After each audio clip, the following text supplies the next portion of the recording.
Ya, balik lagi dengan kita bincang sore di sini. Nah, di sini ada Bang Ahmad dari Loksukon dan Bang Dino dari NTT. Gimana Bang? Perkenalan diri Bang, coba Bang ke penonton Bang. Ya, saya Ahmad SBD dari Kota Luksukun, Aceh Utara, dan saya sebagai Direktur Eksekutif Panel Survei Indonesia.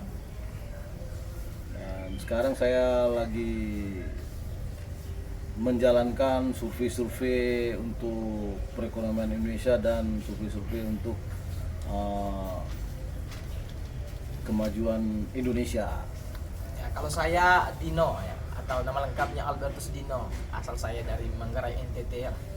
Di sini sudah hampir 12 tahun ya, tapi saya menekuni bidang politik ini sudah hampir 3 tahun ya. Wah, berarti dari barat ke timur nih Bang ya. Iya. Dari Sabang sampai Merauke. Abang saya ini di ujung baratnya, Di ujung saya barat. timurnya. Bisa Jadi akur kita ya. bisa belajar gitu. bersama lah, berbagi Mantap pengalaman lah. tentang di Aceh dan juga di Indonesia bagian timur ya. Nah, Abang kan nih berdua nih ya bisa kita bilang pemerhati, pengamat lah ya. Ya. Gimana sih Bang keadaan di ujung barat itu Bang? Mulai dari ekonomi dulu deh Bang, gimana Bang? Kalau kita lihat sekarang dan masyarakat merasakan sekarang, pemerintah kita ini, apalagi kita lihat seperti Menteri Ekonomi kita sekarang ini, sangat memperhatikan dan sangat banyak memberi kebijakan-kebijakan pada masyarakat. Bahwa masyarakat yang menengah ke bawah itu sangat selalu diperhatikan, seperti contohnya memberi asupan-asupan seperti beras murah, minyak goreng murah, dan ya lain-lainnya lah. Kebutuhan pokok ya Bang ya? Kebutuhan pokok agar masyarakat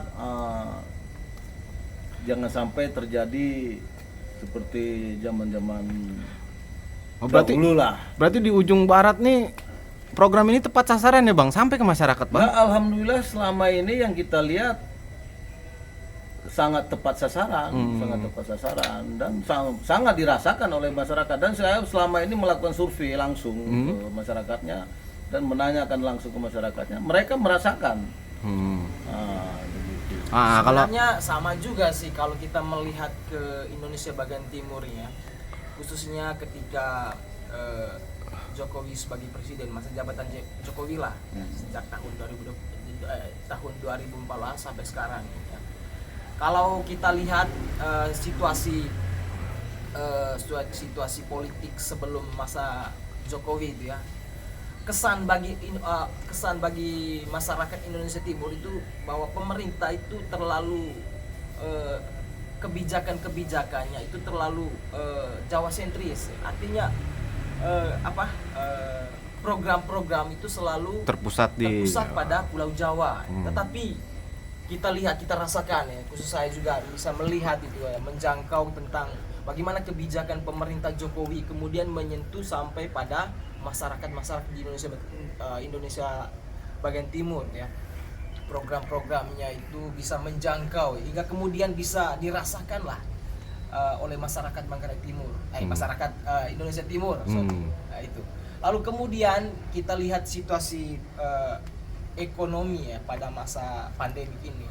Kita bukan hanya Indonesia sebenarnya mengalami krisis ekonomi pada masa pandemi ini ya, negara-negara lain juga. Tetapi kita lihat bahwa Indonesia itu bisa mempertahankan ekonomi ya, itu karena stabilitas, kebijakan-kebijakan yang dibuat oleh pemerintah, khususnya melalui Kementerian Ekonomi ya. Banyak program yang dikeluarkan oleh Kementerian Ekonomi oleh Pak Erlangga itu kemudian menyentuh sampai masyarakat menengah ke bawah. Misalnya program peduli pada UKM itu ya.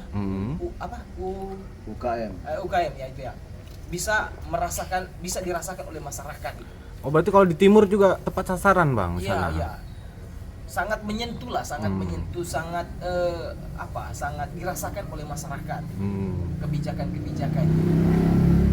Hingga kemudian kalau kita melihat lebih jauh ya, apalagi sebentar lagi masuk tahun politik ya, sebentar lagi masuk pemilu. Apalagi kita dengar sekarang kan banyak beberapa tokoh yang kemudian diberitakan akan menjadi calon presiden. Iya. Salah satunya yang saya dengar itu adalah Pak Erlangga Hartarto. Dan sejauh yang saya baca, sejauh yang saya dengar dari pemberitaan-pemberitaan juga dari beberapa lembaga survei juga, akhir-akhir ini nama Pak Erlangga itu semakin naik, elektabilitasnya semakin naik.